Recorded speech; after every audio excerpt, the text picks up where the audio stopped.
নমস্কার বন্ধুরা, স্বাগত জানাই পূর্বিস ব্লগে। চলে এসেছি নতুন একটি ব্লগ নিয়ে। কেমন আছো তোমরা? আশা করি সবাই ভালো আছো।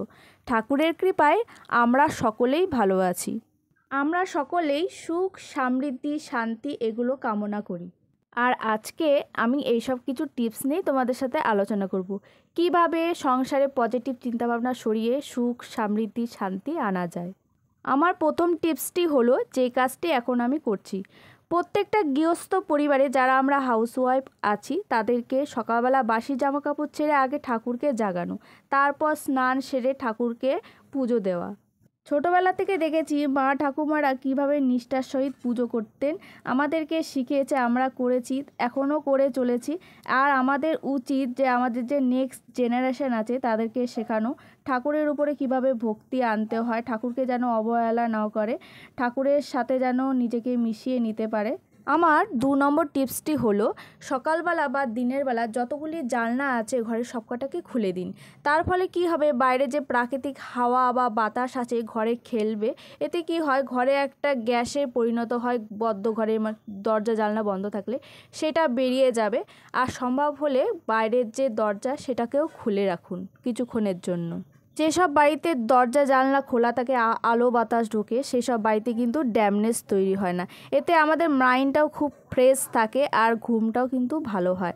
আর যে সকল বাড়িতে সবসময় দরজা জানলা বন্ধ থাকে সেসব বাড়িতে কিন্তু একটা ড্যামনেস তৈরি হয়। সেসব বাড়িতে কিন্তু মানুষজন অসুস্থতায় খুবই ভোগেন। দেয়ালে ড্যামনেস তৈরি হয়, নোনা তৈরি হয়, ঠিকমতো ঘুম আসে না, মনে শান্তি নেই। তাই যতটা সম্ভব আমাদের যে জানলাগুলো আছে সেগুলোকে খুলে রাখি। যারা হয়তো বাইরে কাজ করেন তারা অতটা সম্ভব হয় না, তাহলেও সকালবেলা যেটুকু আপনারা সময় পান সেইটুকু সময় কিন্তু জানলাটা খুলে রাখবেন, তারপরে নয় বন্ধ করে যে যার কাজে যাবেন। চলুন তাহলে 3 নম্বর টিপসে যাওয়া যাক। আমরা তো সকলেই ঘর ঝাড়ু দিই, কিন্তু ঘর ঝাড়ু দিয়ে ঝাড়ুটাকে যেখানে সেখানে রেখে দিই। বাইরের থেকে যখন কিছু লোক আসে আপনার বাড়িতে তখন তারা ঝাড়ুটাকে দেখতে পায়। এটা কিন্তু মোটেও শুভ নয়। এর জন্য ঝাড়ুটাকে আমরা ঝাড় দিয়ে এমন জায়গায় রাখবো যাতে সচরাচর কারোর চোখে না পড়ে। বাইরের থেকে কেউ আসলেও তাদের যাতে চোখে না পড়ে, আর বাড়ির লোকের চোখেও যাতে না পড়ে। আমাদের প্রত্যেকের উচিত সকালবেলা বাসি ঘর ঝাড় দেওয়া। এটা সবার সম্ভব হয় না, সকালবেলা ব্যস্ততায় সময় কাটে, বাচ্চাদের স্কুল থাকে, হাজব্যান্ডের অফিস থাকে। তাই বলবো, খুব ভালোভাবে না হলেও ঘরের যে ধুলোবালি থাকে সেগুলোকে বের করে দিন। এতে কি হয়, আমাদের সংসারে নেগেটিভ শক্তি দূর হয়ে যাবে আর কিন্তু পজিটিভ শক্তির সমৃদ্ধি হবে। আর এইভাবেই ঘর ঝাড়ু দিয়ে আমি ঝাঁটাটাকে আড়ালে রেখে দিই যাতে কারোর চোখে না পড়ে। এরপর আসবো 4 নম্বর টপিকে। আমরা যারা গৃহবধূরা আছি তারা সকালবেলা বাসি জামাকাপড় ছেড়ে আগে যে কাজটা করব, ফুল তুলে নেব। ফুল এমন একটি জিনিস মানুষের মাইন্ড ফ্রেশ করে দেয়। ফুল ভালোবাসে না এমন কোনো মানুষ নেই। দুষ্টু মানুষও ফুল আর শিশু দেখলে ভালো হয়ে যায়। ফুল মানুষের এনার্জেটিক শক্তি ফিরিয়ে আনে। আমাদের বাড়িতে প্রচুর ফুল গাছ, তাই সকালবেলা উঠে আগে দেখি কি কি গাছে ফুল ফুটলো আর কোন গাছে ফুল ফুটলো না। যখন গাছ ভরে ফুলগুলো দেখি না, সত্যি সত্যি মাইন্ডটা একদম ফ্রেশ হয়ে যায়, আর যে নেগেটিভ চিন্তাভাবনা সেগুলো দূর হয়ে যায় আর পজিটিভ চিন্তাভাবনা ফিরে আসে। তাই বলবো, যার বাড়িতে যেমনই ফুল ফুটুক সেগুলোকে পুজোর জন্য তুলে নেবেন। এরপর আসবো 5 নম্বর টিপসে। বাড়ির পুজোর ফুল তো তোলা হয়ে গেছে, কিন্তু এরকম অনেক ফুল আছে যেগুলো পুজোতে লাগে না, শুধু শোভা বাড়ায় আর মাইন্ড ফ্রেশ করে। আমি যেটা করি, মাঝে মাঝে বাগান থেকে ফুলগুলো তুলে নিয়ে এসে ঘরের ফুলদানিতে সাজিয়ে রাখি। এতে ঘরের যেমন শোভা বাড়ে, তেমন একটা মাইন্ড ফ্রেশ থাকে আর একটা এনার্জেটিক শক্তি বেড়ে যায়। তাই বলবো, মাঝে মাঝে বাগান থেকে ফুল নিয়ে এসে ফুলদানিতে ঘরে সাজিয়ে রাখুন। যাদের ফুল গাছ নেই তারা কি করবেন, আমি যেমন মাঝে মাঝে বাজারে গেলে তখন কিছু ফুল কিনে আনি, যেমন গোলাপ, রজনীগন্ধা, জারবেরা, ফুলের উপরে আমার খুব একটা দুর্বল আছে। যখনই আমি নিত্য নতুন কোনো ফুল গাছ দেখি না, সেটা কিনে নিই। শুধু ফুল গাছ নয়, ফলের গাছ সেগুলোকেও কিনে রাখি, যাতে ভাবি যে আমার বাড়িতে এসবগুলো থাকলে আমাকে আর কিনতে লাগবে না, তার থেকেও যে যখন হয় না বেশ সুন্দর লাগে, আর আমি সেগুলোকে প্রত্যেকটা ঘরে সুন্দর করে গুছিয়ে রাখি।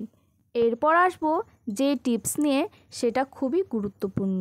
নিজেকে সাজিয়ে রাখুন, কারণ নিজেকে যদি একটু না সাজিয়ে রাখেন, তাহলে কিন্তু সারাদিন আমরা অনেক কাজকর্ম করি, রান্নাবান্না করি, বাচ্চা সামলাই, স্বামীকে দেখি, শ্বশুর শাশুড়িকে দেখি।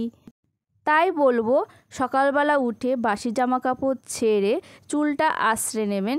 তারপরে একটু, আমি যেমন করি, কাজল, একটু লিপ বাম দিয়ে নিই। এতে কি হয়, আমি নিজেকে ফ্রেশ রাখি। আর নিজেকে যদি ফ্রেশ রাখি না, আমার সব কিছুর উপরে ফ্রেশ ফ্রেশ ভাব থাকে। আর নিজেকে যদি নোংরা রাখি, তবে কিন্তু কোনো কাজেই কিন্তু সেটা হয় না, একটা এনার্জেটিক ফিল আসে না। আরেকটি ইম্পর্টেন্ট টিপস আপনাদের সাথে শেয়ার করি, যেটা করলে পজিটিভ ভাইবস আনবে। আমরা অনেক সময় করি, টয়লেট ইউজ করে বাথরুমের দরজা আটকে রাখি না, কিন্তু এটা কখনোই করা উচিত নয়। সবসময়ই টয়লেট ইউজ করে সেটাকে সবসময় আটকে রাখবেন। তারপরে চলে এসেছি আরেকটি টিপস নিয়ে, সেটা খুবই আমাদের সবার বাড়িতেই হয়ে থাকে। এদিক ওদিক জুতো ছড়ানো থাকে, আমার বাড়িতে তো খুবই হয়ে থাকে। হাজব্যান্ড সবসময় কাজে যাওয়া আসা করেন, বাচ্চা আছে, স্কুলে যায়, এদিক ওদিক যায়, খেলতে যায়, তো জুতোগুলো এদিক ওদিক ছড়িয়ে থাকে।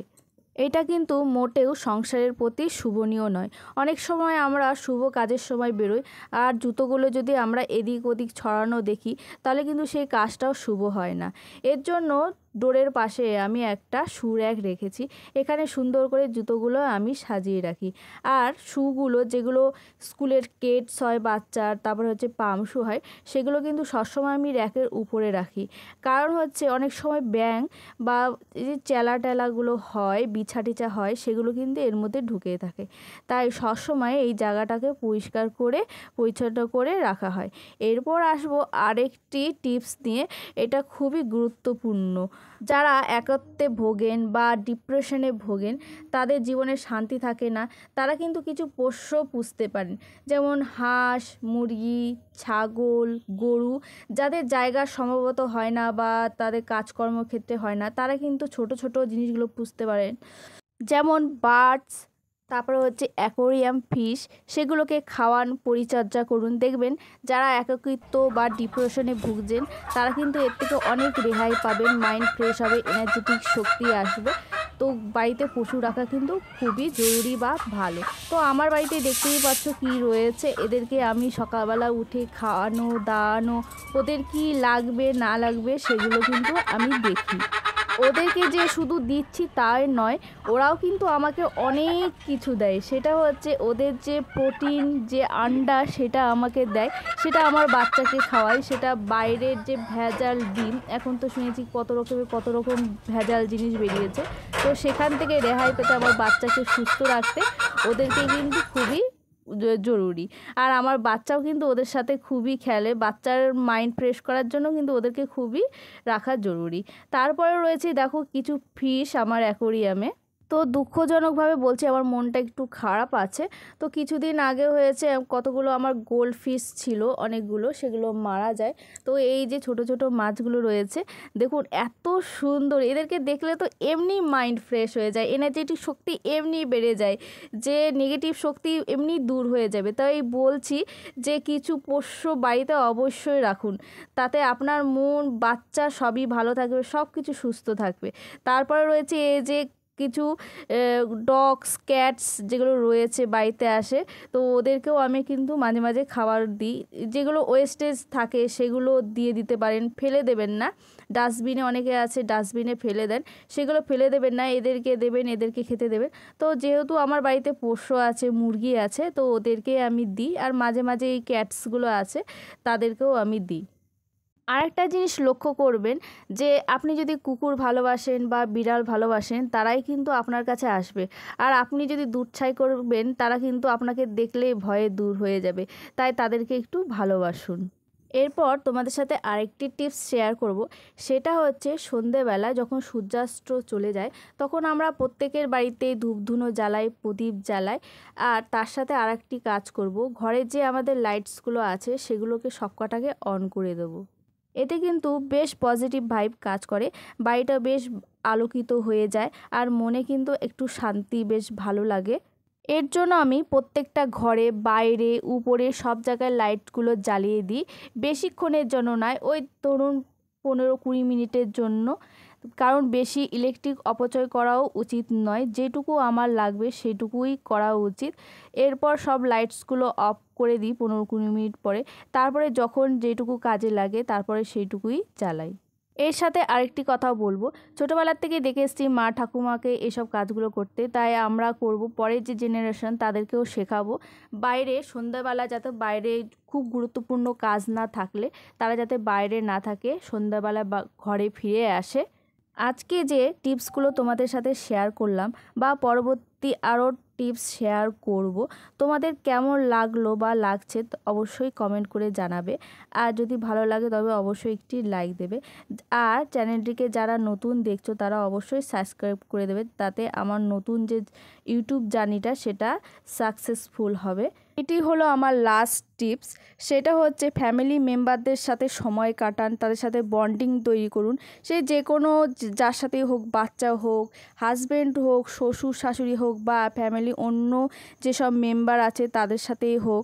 দিনের বেশিটা ভাগ কিন্তু আমাদের কাজকর্মের মধ্যে দিয়ে দিনটা কেটে যায়, কিন্তু সন্ধ্যাবেলাটা যে সময়টা আছে সেই সময়টা হচ্ছে বাচ্চাকে পড়তে নিয়ে বসান। ওকে তো টিউশন রাখা হয়েছে, কিন্তু আমি যেটা করি, ওর সাথে পড়াশোনায় আমি একটু ধরি, ও যে পড়লো, মুখস্থ হয়েছে কিনা সেটা পড়ি। এতে কি হয়, ওর পড়াশোনাটা আরও কিন্তু বেশি ভালো হয়। তার সাথে ওর যে অন্য কাজগুলো আছে, ড্রয়িং থাকে, আরও অনেক রকমের, যে বাচ্চা যেরকম করে তাদের সাথে সেইভাবে করুন। তাদের স্কুলে গেছিলো, স্কুলে কি করলো, কোন বান্ধবীর সাথে কি হলো, তারপরে স্যার কি পড়ালেন, কি গল্প করলেন, সেগুলো সব কিছু জিজ্ঞেস করুন। অনেক সময় হয় কি, বাচ্চারা ডিপ্রেশনে ভোগে, বাইরে কিছু হয়ে যায় সেটা বাড়িতে এসে বলতে পারে না। আপনি যদি আপনার বাচ্চার সাথে ফ্রেন্ডলি মেশেন, ডিপলি মেশেন, আপনাকে যদি ভয় না পায়, তাহলে কিন্তু অনেক সময় হয় বাচ্চা আপনাকে সেই গল্পটা বলে দিতে পারে যে তার সাথে কি হয়েছে। তো তার সাথে ফ্রেন্ডলি মিশুন।